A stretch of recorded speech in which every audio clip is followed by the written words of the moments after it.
सभी प्रभु प्रेमियों का आज के इस कथा प्रसंग में श्री रामचरितमानस उत्तरकांड की कथा प्रसंग में आज के भगवत चर्चा में और आज के सत्संग में सभी का प्यार भरा स्वागत एवं अभिनंदन है।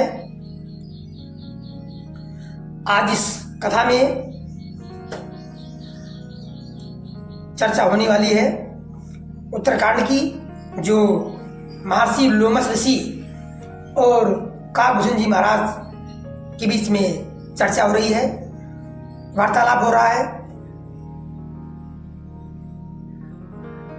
और एक बात आप लोग हमेशा ध्यान रखिए, रामचरित जे सुने मन हर्षा ताहि भवन नित कंचन बरसा। जो प्रभु राम की कथा सुनता है, रामचरित जे सुने मन हर्षा, मन को प्रसन्नचित होकर के, मन को प्रफुल्लित करके जो प्रभु राम की कथा सुनता है, ताहि भवन नित कंचन बरसा, उसके भवन में, घर में अपार मंगलों की बारिश होती है, सब कुछ ठीक रहता है। इसलिए सभी से निवेदन है कि कथा का श्रवण, कथा को ध्यानपूर्वक पूरे मन से सुने। हानि की जगह यही समी कछु भाई, हानि की जगह यही समी कछु भाई, भजी न रामहि नरतन पाई। आगे की पिसुनता, आगे की पिसुनता समी कछु आना, धर्म की दया सरिसी हरि जाना। हे भाई, जगत में क्या इसके समान दूसरी भी कोई हानि है, नुकसान है? किसके समान कि मनुष्य का शरीर पाकर भी श्री राम जी का भजन ना किया जाए। यदि मनुष्य का शरीर मिला हुआ है फिर भी हरि का भजन ना किया जाए तो उसके समान दूसरा कोई हानि नहीं है। और चुगलखोरी के समान क्या कोई दूसरा पाप हो सकता है? अर्थात चुगलखोरी करने के समान दूसरा कोई पाप इस जगत में, इस ब्रह्मांड में है ही नहीं।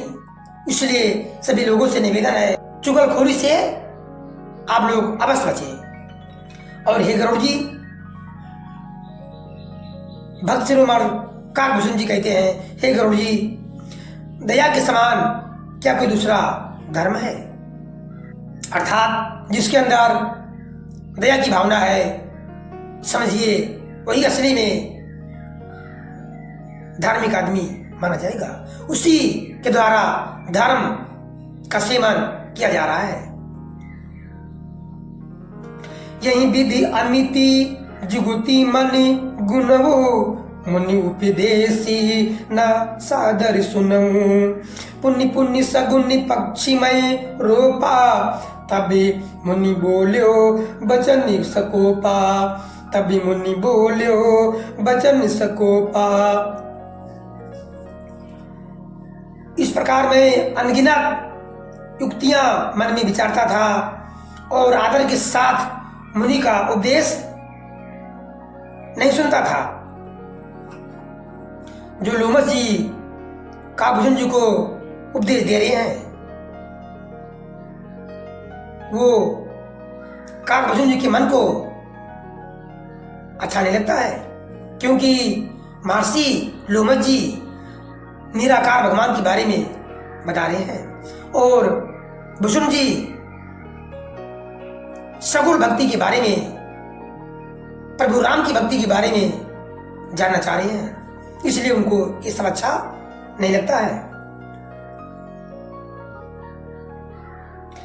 जब मैंने बार बार सगुण का पक्ष स्थापित किया तब मुनि क्रोधयुक्त वचन बोले, मूढ़ी परम सिखी दियौ न मानसी, उत्तरे प्रति उत्तरे बहु आनसी, उत्तरे प्रति उत्तरे बहु आनसी, सत्य वचन विश्वास न करही, बायसी यू सबही के डरही।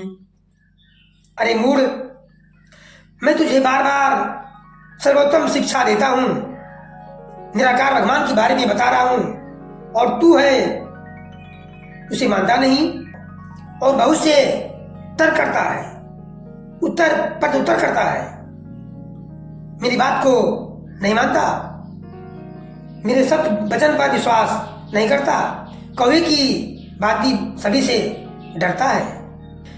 सठ स्वपक्षितो हृदय विशाला, सपदि हुई पक्षी चंडाला, लीन श्रापी मैं शीशी चढ़ाई, नहीं कछु भय न दीनता आई। अरे मूर्ख, तेरे हृदय में अपने पक्ष का बड़ा भारी हठ है, अतः तू शीघ्र चांडाल पक्षी कौवा हो जा। मैंने आनंद के साथ मुनि के सांप को सिर पर चढ़ा लिया, उससे मुझे न कुछ भय हुआ और न दीनता ही आई। तुरति भयो में काग तबे, पुनि मुनि पद सिरुनाये, सुमिरि राम रघुवंशी मनि, हर्षिति चलो उड़ाए।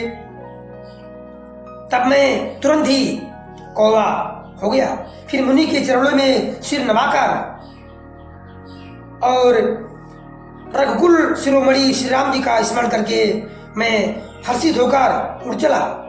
उमाजे राम चरण रते, विगति काम मद क्रोधे, निज प्रभु मैं देखहि जगति, कहीं सन्नि करहि विरोधे। निज प्रभु मैं देखहि जगति, कहीं सन्नि करहि विरोधे। शिव जी कहते हैं कि हे उमा, श्री हरि के चरणों के प्रेमी हैं और काम, अभिमान तथा क्रोध से रहित हैं, जगत को अपने प्रभु से भरा हुआ देखते हैं, फिर मैं किससे बैर करें। इस प्रकार लोमश ऋषि का श्राप काकभूषण जी को प्राप्त हुआ और वह महर्षि के श्राप को शिरोधार करके आगे बढ़े, अर्थात उड़ चला। वहां से, उस जंगल से, मुनि लोमश ऋषि के आश्रम से उड़ चला। अब आगे की कथा अगले वीडियो में। तब तक के लिए सभी राम कथा, प्रभु का गान, हरि गान, गुणगान करते रहिए। प्रभु की भक्ति, उनका आशीर्वाद शीघ्र प्राप्त होगा। सभी को प्यार भरा राधे राधे, जय श्री राम। जब वीडियो कथा सत्संग अच्छा लगे तो लाइक कीजिए, साधु संतों में, दोस्तों में, सभी में शेयर कीजिए और कमेंट में अपना सुझाव अवश्य लिखिए। जय श्री राम अवश्य लिखिए। धन्यवाद।